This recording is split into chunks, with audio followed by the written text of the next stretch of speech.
जैसा कि number system के पार्ट 1 में आप लोगों को बता दिया गया था, प्राकृत संख्या, पूर्ण संख्या, सम संख्या, विषम संख्या, भाज्य और अभाज्य संख्या, संपूर्ण संख्या, ये सब बताया गया था। आज हम आगे पढ़ेंगे ये पार्ट 2 का भिन्न। भिन्न क्या होता है? भिन्न एक ऐसी संख्या है जो किसी संपूर्ण चीज का कोई भाग निरूपित करता है।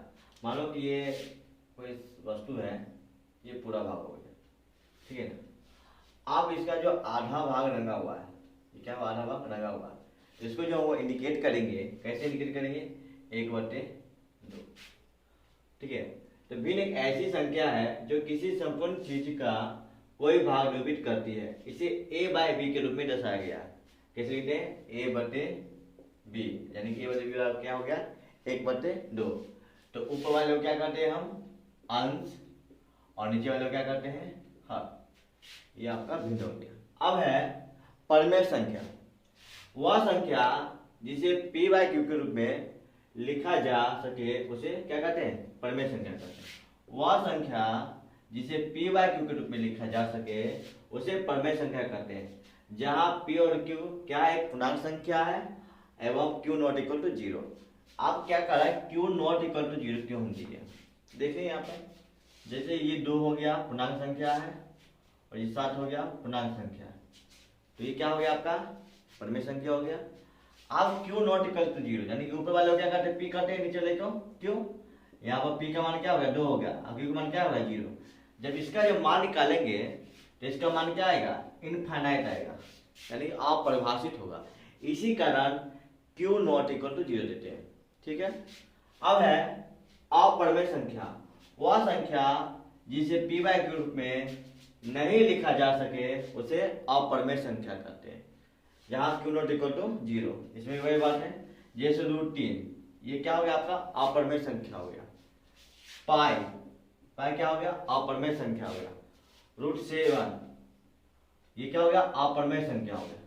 लेकिन वहीं पर अगर √16 दिया रहेगा, ये √16, तो ये क्या हो जाएगा? परमेय संख्या होगा। क्यों होगा? क्योंकि √16 का जो वैल्यू होता है 4 होता है, और 4 जब बाहर निकलता है तो क्या हो जाएगी? परमेय संख्या हो जाएगा। इसको हम 4 के रूप में लिख सकते हैं। √16 क्या हो गया? आपका परमेय संख्या। और ये √3, पाई, √7, क्योंकि √3 को बाहर निकाल नहीं सकते, तो ये क्या हो गया? अपरमेय संख्या। अब है वास्तविक संख्या। परमेय संख्या तथा अपरमेय संख्या। परमेय तथा अपरमेय संख्या के सम्मिलित को क्या कहते हैं? हम वास्तविक संख्या कहते हैं। इसका एग्जाम्पल में क्या हो गया? दोनों एग्जाम्पल लीजिए। 2/7 भी हो गया एग्जाम्पल, आपका 2 हो गया, √3 हो गया, पाई हो गया।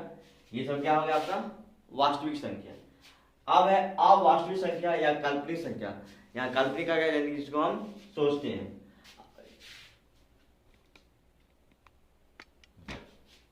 अवास्तविक संख्या या काल्पनिक संख्या, जो संख्या वास्तविक नहीं है, जो संख्या वास्तविक नहीं है, अथवा वैसी संख्या जिनका वर्ग ऋणात्मक हो, अवास्तविक या काल्पनिक संख्या कहलाता है। जैसे में हो गया √3, √-3, ये क्या हो गया? इसका वर्ग क्या है? ऋणात्मक है, ये क्या? अवास्तविक संख्या हो गया। अब है विभाज्यता का नियम। 2 से विभाज्यता।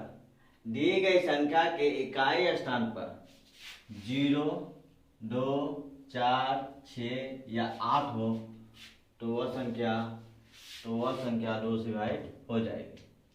ठीक है, संख्या कैसे? 0, 2, 4, 6, 8 हो तो वह संख्या 2 से विभाजित हो जाएगी। एग्जाम्पल में देख लीजिए, जैसे दे दिया है 100, इसमें इकाई नंबर क्या है? 0 है ना, तो ये संख्या क्या हो जाएगा? 2 से कट जाएगा। दे दिया 18, इकाई नंबर क्या है? 8 है, तो ये संख्या 2 से कट जाएगी। अब है 30 विभाज्यता। दी गई संख्या के अंकों का योग यदि 30 विभाजित हो जाएगी तो वह संख्या 30 विभाजित हो जाएगी। क्या दिया हुआ? दी गई संख्या के अंकों का योग यदि 30 विभाजित हो जाएगी तो वह संख्या 30 विभाजित हो जाएगी। जैसे एग्जाम्पल ले लेते हैं, दे दिया है 522, क्या दे दिया? 522। इसको जोड़ेंगे, 5 जो 2 जो 2, पाँच दो सात दो 9, 9 3 से कटता है, 3 3 9। इसका मतलब क्या है, ये संख्या 3 से कट जाएगी। एक और एग्जाम्पल देख लेते हैं। 843, तो इसको जोड़ेंगे 8 4 12, 12 3 15, 8 जोड़ 4 जोड़ 3, 8 4 12, 12 3 15, यानी कि 1 जोड़ 5 बराबर 6। ये क्या हो रहा है, 6 3 से कट रहा है, इसका मतलब क्या है, ये संख्या 3 से कट जाएगी।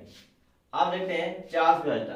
दी गई संख्या की दहाई और इकाई के अंकों से बनी संख्या यदि 4 से विभाजित हो जाएगी तो वह संख्या 4 से विभाजित हो जाएगी। एग्जाम्पल में देखते हैं, जैसे दे दिया 11 2 0 1120 दे दिया। दहाई में कौन सा अंक है, यहाँ दहाई में 2 अंक है और इकाई में क्या है, 0 है। दहाई में क्या है 2 और इकाई में क्या है 0, क्या बन गया है 20। 20 किससे कट रहा है, 4 से, 5 का 20, जिसका मतलब क्या 1120 संख्या 4 से कट जाएगी। ले रहे हैं 576 या 11,576, लास्ट में कितना है 576। 576 4 से कट रही है, 4 से, 4 इकाई 4, 5 में 1 7, 4 का 16, 1 6, 4 का 16, यानी कि संख्या क्या हो रही है 4 से कट रही है। इसका मतलब क्या है, सॉरी 576 4 से कट रही है, इसका मतलब क्या है 11,576, ये भी 4 से कट जाएगी। तो क्या दिया हुआ है, दी गई संख्या की दहाई और इकाई के अंकों से बनी संख्या यदि 4 से विभाजित हो जाए तो वह संख्या 4 से विभाजित हो जाएगी। अब एक 5 करता है, दी गई संख्या की इकाई स्थान पर 0 या 5 हो।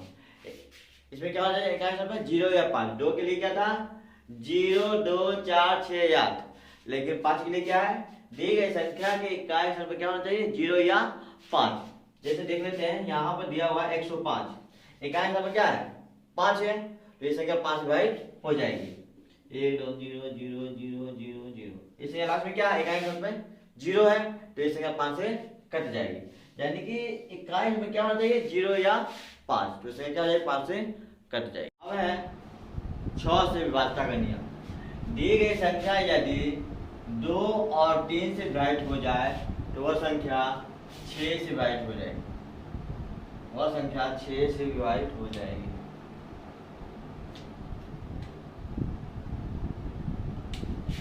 दी गई संख्या यदि 2 और 3 से विभाजित हो जाए तो वह संख्या 6 से विभाजित हो जाएगी। जैसे मैं एग्जाम्पल में दे दिया है 12, 12 2 से भी कट रहा है, छोटा 12, 3 से भी कट रहा है, 3 चौका 12, तो ये संख्या क्या हो जाएगा 6 से कट जाएगा। क्या होना चाहिए, दोनों से कटना चाहिए, 2 से भी कटना चाहिए और 3 से भी कटना चाहिए, तो ही 6 से कटेगा। जैसे हम देख लेते हैं, चेक कर लेते हैं 8 2 से कट रहा है ना, 3 से कट रहा है, 3 से नहीं कट रहा है, ये 6 से कटेगा, 6 से नहीं कटेगा। 9 2 से नहीं कट रहा है, 3 से कट रहा है, 3 6 से कटेगा, 6 से भी नहीं कटेगा। तो जो संख्या 2 और 3 दोनों से पूर्णतः विभाजित हो जाए तो वही संख्या 6 से विभाजित हो जाएगी। अब है 8 से विभाजित। 4 में हम लोग क्या पढ़ते हैं, दहाई और इकाई, यहाँ क्या पढ़ेंगे सैकड़ा, यानी दी गई संख्या के सैकड़ा, दहाई और इकाई के अंकों से बनी संख्या यदि 8 से विभाजित हो जाए तो वह संख्या 8 से विभाजित हो जाएगी। हम लोग 4 वाला में क्या पढ़े थे, दी गई संख्या की दहाई और इकाई, और यहाँ 8 में क्या है सैकड़ा, दोनों एक ही है, लेकिन 8 वाला में एक बढ़ जाता है, यहाँ सैकड़ा हो जाता है। जैसे में दे दिया है 1 2 3 4 500, तो देखेंगे 568, यानी सैकड़ा में कौन सा अंक है 5 है, दहाई में कौन सा है 6 है, और इकाई में क्या 8 है। कट रहा है कि नहीं, 8 7 56 कट गया, 8 इकाई 8 कट गया। इसका मतलब क्या है, ये संख्या 8 से कट जाएगा। एक और एग्जाम्पल देख लेते हैं, जैसे दे दिया है 1 2 3 5 7,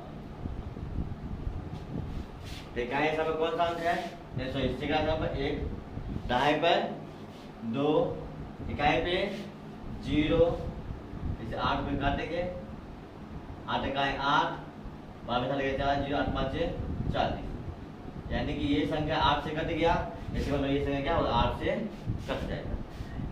यानी कि 120 से 100, 1 ढाई में 2 और इकाई में 0, 120 आ गया। 120 8 से कट रहा है, इसका मतलब क्या है, संख्या 8 से कट जाएगा। अब है 9 से घात करनी है। दी गई संख्या के अंकों का योग, सेम वही पर्पस है 3 वाला, लेकिन इसमें क्या था कि वहां 30 मिनट हो जाए, यहाँ किससे 9 से मिनट हो जाए।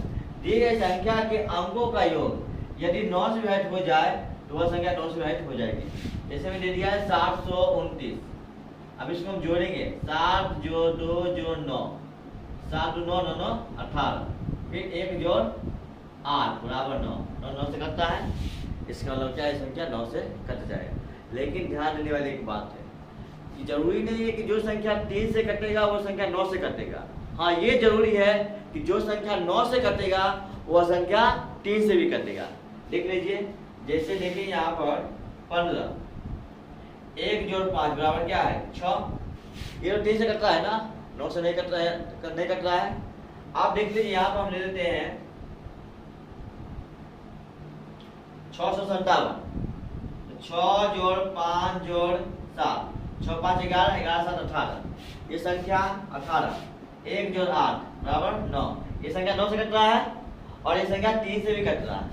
तो क्या हुआ, जो संख्या 3 से कटेगा वो जरूरी नहीं है कि 9 से भी कटेगा ही, लेकिन जो संख्या 9 से कटेगा वो फिक्स है कि वो 3 से कटेगा नहीं। अब है 10 से विभाज्यता। दी गई संख्या के इकाई स्थान पर क्या होना चाहिए, 0 हो, सबसे छोटा डिफरेंस। दी गई संख्या के इकाई स्थान पर क्या हो, 0 हो, तो वह संख्या 10 राइट हो जाएगी। जैसे मैं दे दिया यहाँ पर 1000, इकाई क्या है 0 है, 10 से कट जाएगा। 50 50, इकाई स्थान पर क्या है 0 है, ये संख्या क्या हो जाएगा 10 से कट जाएगा। अब है 11 से विभाज्यता। दी गई संख्या के सम स्थान के अंकों का योग और विषम स्थान के अंकों का योग का अंतर 0 हो या 11 का गुणज हो तो संख्या 11 राइट हो जाएगी। ठीक है, एग्जाम्पल देखते हैं इसका, तब समझ में आएगा एग्जाम्पल। इसलिए दिया 54 54 0। अब हम या तो इधर से गिनेंगे चाहे इधर से गिनते हैं। चलिए इधर से गिनते हैं, पहला स्थान, दूसरा स्थान, तीसरा स्थान, इसको दूसरे कलर से लिखते हैं, समझ में आएगा। पहला स्थान, दूसरा, तीसरा, चौथा, पांचवा, छठा। ठीक है,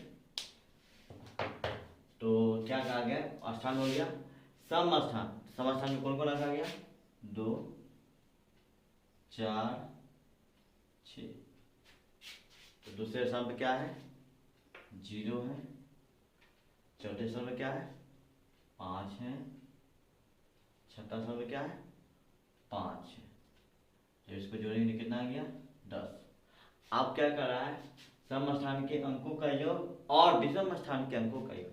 विषम में क्या हो गया, एक पहला स्थान में क्या है 2, तीसरा स्थान में क्या है 4, पांचवा स्थान पे क्या है 4, 4 4 8 और 2 10। आप दोनों को जब हम घटाएंगे तो कितना आ गया 0।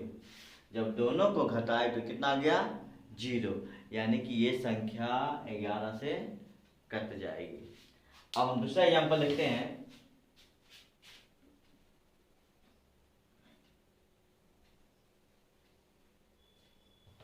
73 71 21। ठीक है, पहला स्थान, दूसरा, तीसरा, चौथा, पांचवा, छठा। ठीक है, तो सम स्थान क्या क्या हो गया 2 4 6, ये सम स्थान हो गया। अब इसको हम जोड़ते हैं, सम स्थान में क्या है 2 है, 7 है और फिर 7 है, 7 4 2 16। विषम में क्या है 1 है, तीसरा पे क्या है 1 है, पांचवा पे क्या है 3 है, 1 1 2 2 3 5, 16 में से 5 हटाए कितना होगा 11। ये भी संख्या आपको 11 से विभाजित हो जाएगी। तो आपको ये वीडियो कैसा लगा, अगर अच्छा लगा है तो प्लीज़ लाइक और सब्सक्राइब कीजिए और जहाँ भी आपको अगर लगता है कि त्रुटि है या कोई समझ में नहीं आएगा आ रहा है, को